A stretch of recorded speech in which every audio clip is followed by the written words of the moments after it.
Welcome to WorksheetCloud, Grade 7 Natural Sciences. Good morning, I'm Mrs. Hall. Just a friendly reminder, if you have a question, please feel free to email grade7@worksheetcloud.com and I'll do my best to answer you. Today's lesson, Grade 7's, is on the impact of plastic on the environment, something that is very close to my heart. So please take note of everything I teach you today, and hopefully at the end of this lesson, you're going to have a completely different perspective on how you can make a difference in your single-use plastic use. First of all, let's start with the origin of plastics. In other words, where do plastics come from? Most of the plastics are made from three raw materials. Petroleum, which is non-renewable. It is a natural resource from our earth. Coal, which is also non-renewable and a natural resource. Cellulose, which is also renewable, in other words, it can make more of itself and is a natural resource. These three ingredients make up plastics. Now, in yesterday's lesson, we spoke a lot about the physical properties of materials. So today, I want to take a good look at the properties of plastics, and hopefully, Grade 7's, the knowledge you learned yesterday will all come back to you today. Right, plastics are strong, lightweight, flexible, and durable. Those are terms you learned about yesterday in the physical properties of materials. Plastics show superior optical properties. Now, optical properties have to do with the clarity, how clear it is, gloss, how shiny it is, as well as the color. Plastics can be easily molded into a variety of shapes and sizes. Plastics have excellent mechanical strength. Now, this is a term we learned yesterday, tensile strength. They also have tear resistance, cannot be torn easily, and even impact resistance. Plastics are relatively cheap compared to tin, glass, and steel. Plastics are reusable and recyclable, and we're going to go into this in a lot more detail further on in this lesson. And plastics have long use life. Let's take a look at the positive aspects of plastics. In other words, why do we look at plastic as being positive? What are the good things about plastic, Grade 7's? Firstly, plastic are good electrical or heat insulators. Now, an insulator is something that does not allow something like electricity or heat to pass through it. It was also a term we learned about yesterday. A conductor allows heat or electricity to pass through it, whereas an insulator does not. Plastics do not corrode or decay, so they have long shelf life. Plastics are cheap and dispensable. We can get rid of them quite easily. Plastics are resistant to chemicals, water, or grease. That's quite self-explanatory for you. Now let's take a look at the negative aspects of plastic. In other words, why do we not want plastic around?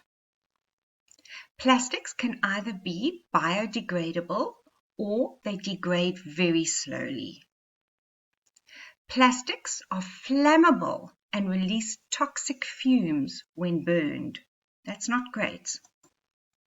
Plastics can contaminate foods with dangerous chemical compounds. Now, there's a lot of studies going on at present amongst all of our big chain retail stores, like our Pick n Pays and our Woolies.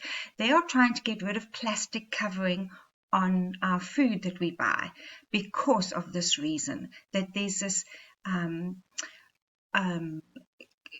people believe that there are dangerous chemical compounds that are infiltrating our food sources. Plastics usually have low melting points and therefore expand with heat. Low melting point was also a term we learned yesterday, grade 7, so this is not new to you. Plastics are not as strong as metal, so these are all negative aspects of plastics. I want you to take a good look at this photo, and I want you to actually be thinking very deeply, and hopefully it's making an impact on your heartstrings. It's pulling on you a little bit. When you look at this, grade 7s, just look at this mess. Look at the land, our beautiful land, and look at how the pollution, the land pollution, is having such a horrible impact on our environment, on our world. Look at the plastic in the oceans, grade 7. Every single plastic bag that gets thrown away or blown away in the wind and not disposed of in the right manner, this is where it lands up, in our oceans. I hope this is really tugging at your heartstrings. I can imagine if I was showing this to my girls in grade 7, they'd all be like, ooh, that's awful. And it is, grade 7s, it really is. And I hope these pictures are making a huge impact on you. And you're actually asking yourself, what can I do better? What can I do to change this? Right. What's the problem with plastic waste? Why is it a problem? First of all, it is eaten by our wildlife. As you can see over here, that's not great. Second, it blocks our sewage systems. By blocking our sewage systems, it creates flooding, and that in turn brings along these pesky little mosquitoes that bring with them infectious diseases.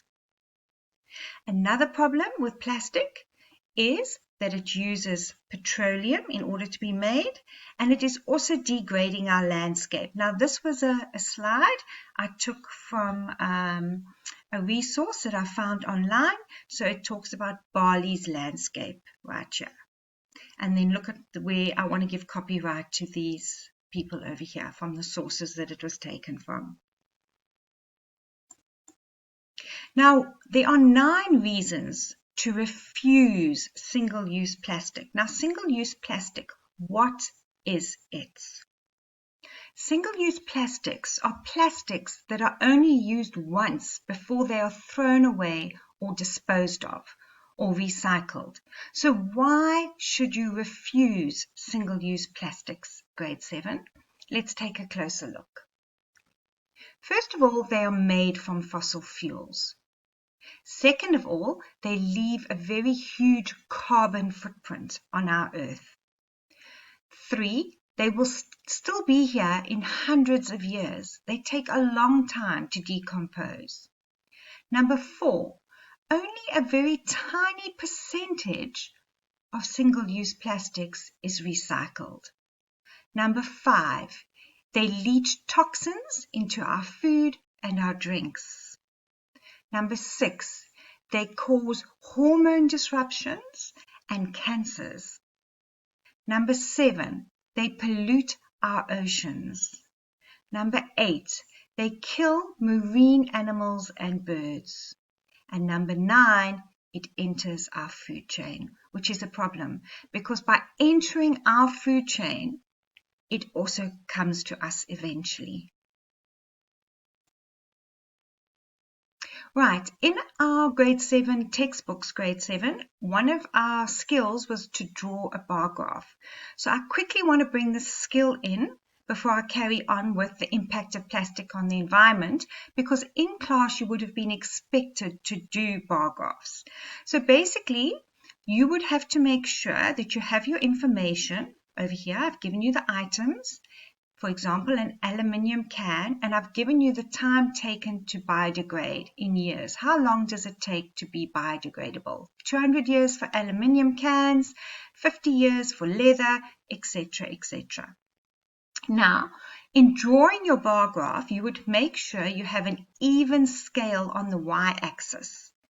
It must go up by the same number each time in your increments going up on your y-axis. You must have labels on both axes, including your units, and you must have a title for your graph. So you would have been given this information and you would have had to draw a bar graph. Now, in our previous lessons, I made you draw a line graph for the boiling point of water, where you had to plot a line graph. Now, today's homework activity is not going to be drawing a bar graph. I've got something much more exciting lined up for you, so stay tuned. So basically, in drawing your bar graph, you would have had your labels, time taken for different items to biodegrade. You would have had your y-axis over here with your label, time taken to biodegrade in years, and you would have made sure it went up in equal increments. Over here, we're going up in increments of 50.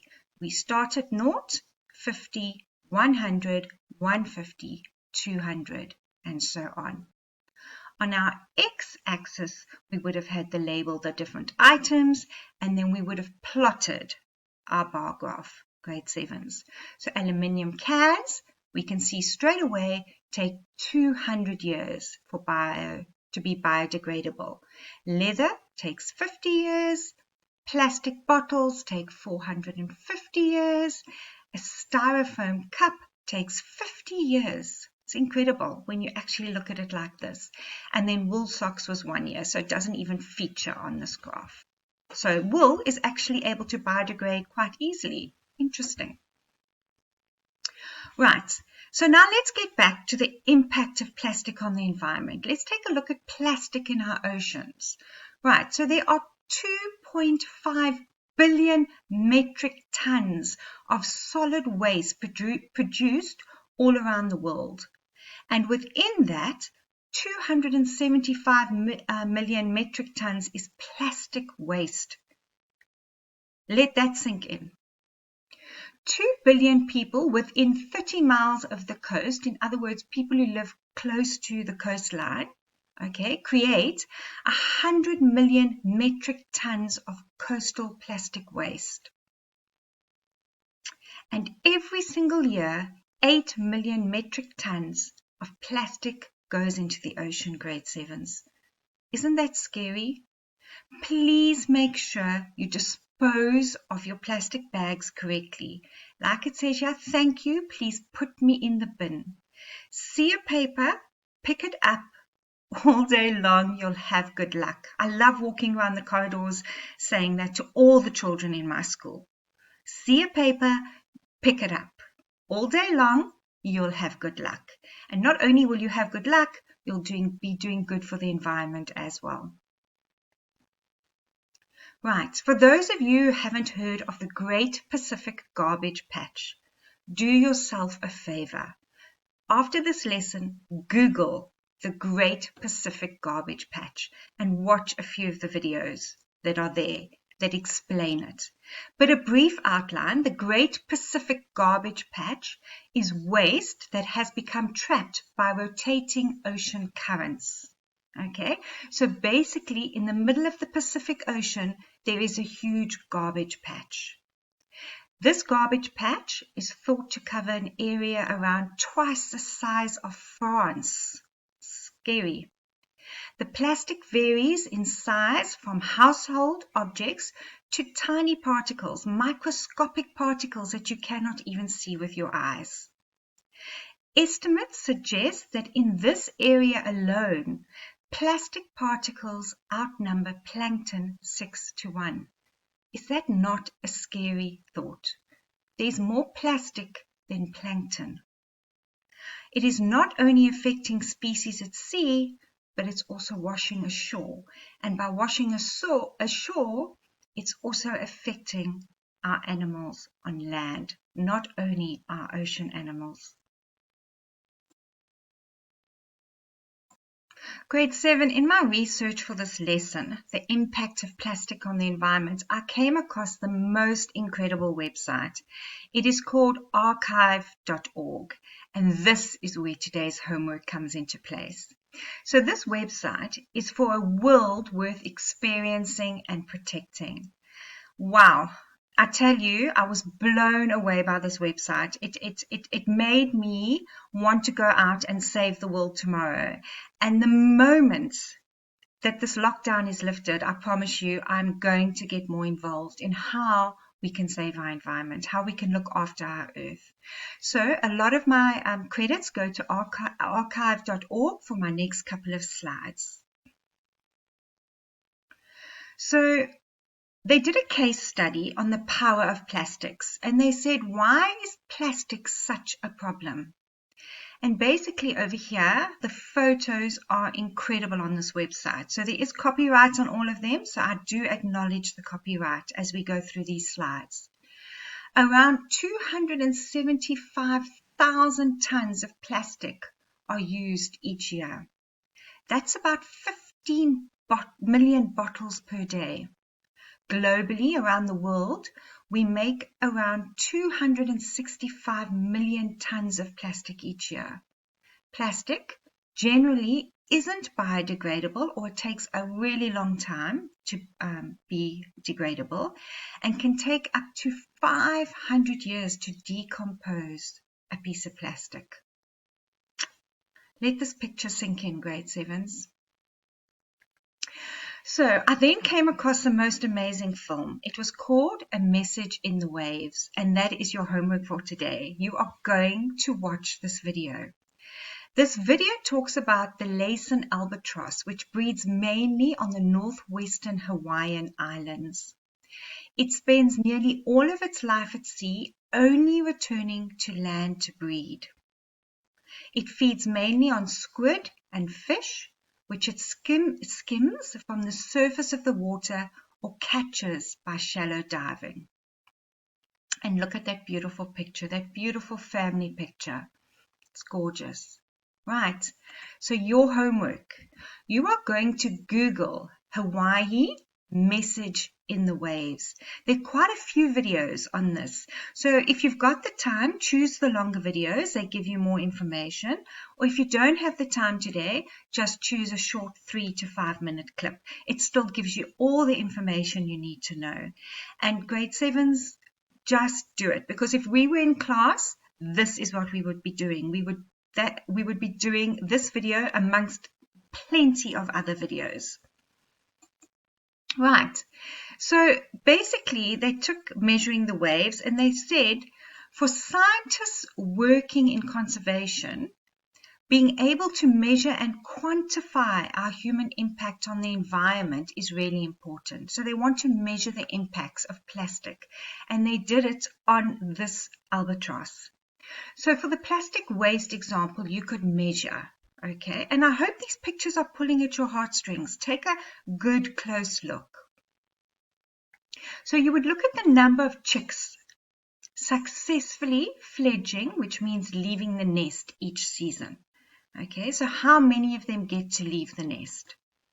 You would look at the chick mortality rates, how many die each season. You would look at the total population size trend. Is the population getting larger or smaller for the albatross?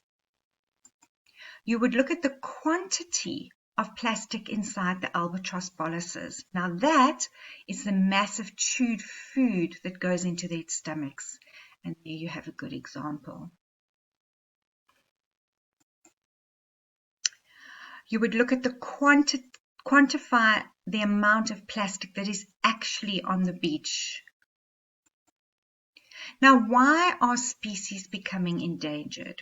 And we spoke about what a species is in the variation in a species lesson. So if you cannot remember, I'm not going to tell you, go back and recap. Like I said, you have to go back in science. You have to learn the language. And the only way that you can do that is by consolidating and revision. Good, solid revision.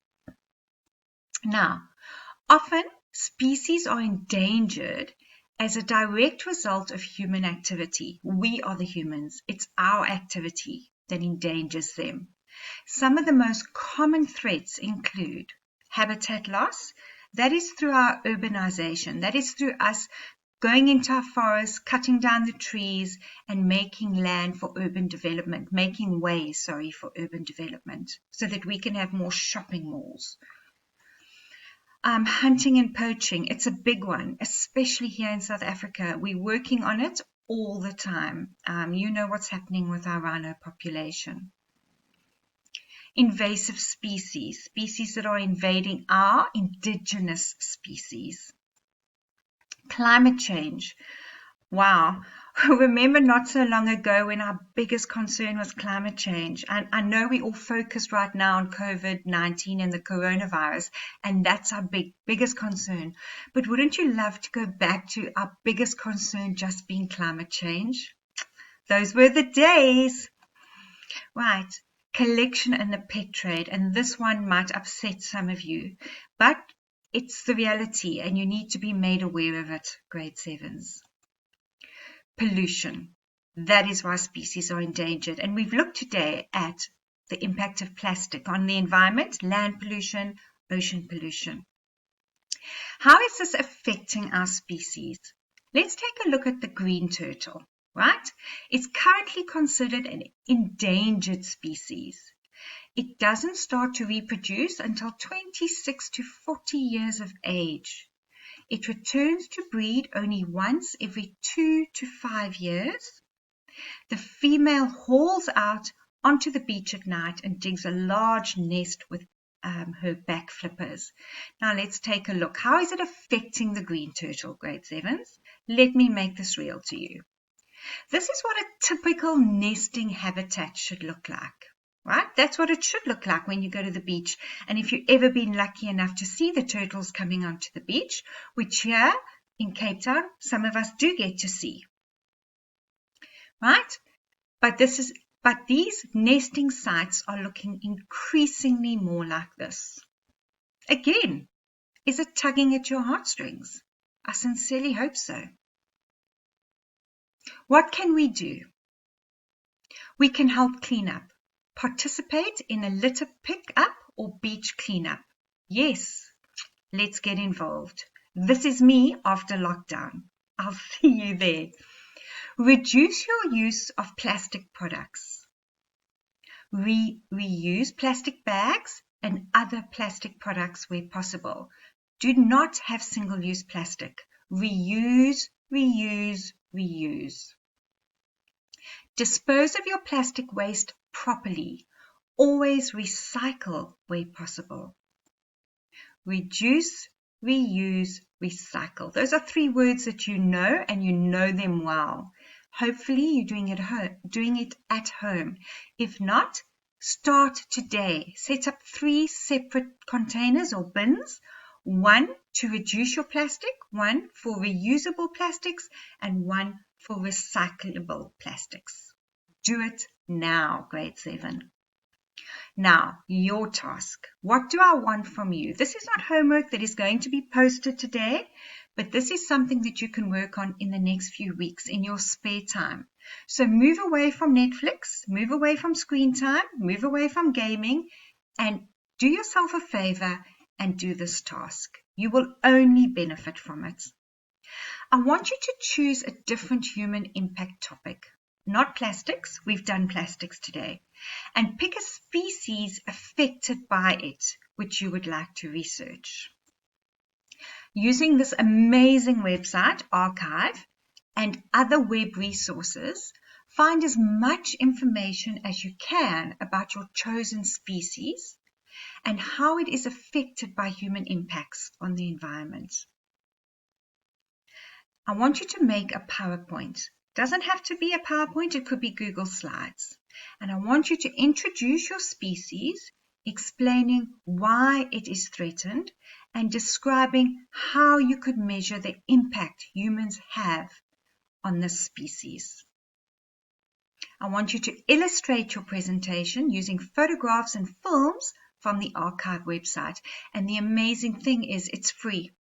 It's for nothing. And the pictures are incredible. I want you to plan to show it to your class when you return to school. I can tell you right now, my grade 7s are going to do this during lockdown. It is going to be their task from one of my natural science lessons, and they will be required to present it when we get back to school. And yes, they will be marked on it.